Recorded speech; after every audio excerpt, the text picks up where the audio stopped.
നിങ്ങളുടെ കാലുകളിൽ ചൊറിച്ചിൽ വരാറുണ്ടോ? കാലുകളുടെ കണങ്കാൽ ഭാഗത്ത് മാത്രമായി വരുന്ന ചൊറിച്ചിൽ വെരിക്കോസ് വെയിൻ്റെ ഒരു രോഗലക്ഷണമായിരിക്കാം.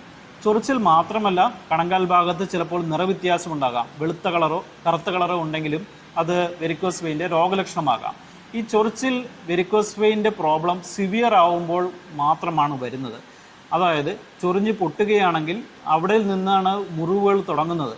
അതുകൊണ്ട് കണങ്കാൽ ഭാഗത്ത് വരുന്ന ചൊറിച്ചിൽ വെരിക്കോസ് വെയിനിൻ്റെ ഒരു രോഗലക്ഷണമാണെന്നും അത് യഥാസമയം ചികിത്സിച്ചില്ലെങ്കിൽ ഭാവിയിൽ നിങ്ങൾക്ക് അവിടെ കണങ്കാൽ ഭാഗത്ത് തന്നെ വെരിക്കോസ് വെയിൻ്റെ മുറിവുകൾ വരികയും പിന്നീട് ആ മുറിവുകൾ ഉണങ്ങാതിരിക്കുകയും അങ്ങനെ മുറിവുകൾ ഉണങ്ങാതെ വ്രണങ്ങളുമായി നടക്കേണ്ട ഒരു അവസ്ഥ ഭാവിയിൽ നിങ്ങൾക്ക് വന്നേക്കാം.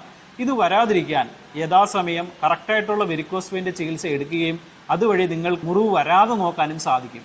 വെയിൻ മിറക്കിൾസിൽ നാം തുടർന്ന് വരുന്ന ചികിത്സാ രീതി വളരെ ഫലപ്രദവും ആശുപത്രിവാസം ആവശ്യമില്ലാത്തതും മുറിവുകളില്ലാത്തതുമായിട്ടുള്ള ചികിത്സാ രീതിയാണ്. അപ്പോൾ ഈ ചികിത്സാ രീതി കൊണ്ട് നിങ്ങൾക്ക് ചൊറിച്ചിലുണ്ടെങ്കിൽ ആ ചൊറിച്ചിൽ കുറയ്ക്കാനായിട്ട് സാധിക്കും. മാത്രമല്ല, നിറവ്യത്യാസം കണങ്കാൽ ഭാഗത്തുണ്ടെങ്കിൽ അതും കുറയും. അങ്ങനെ ഭാവിയിൽ മുറിവുകൾ വരാതെ നോക്കാനും ഈ ചികിത്സാ രീതി കൊണ്ട് നിങ്ങൾക്ക് പ്രയോജനമുണ്ടാകും.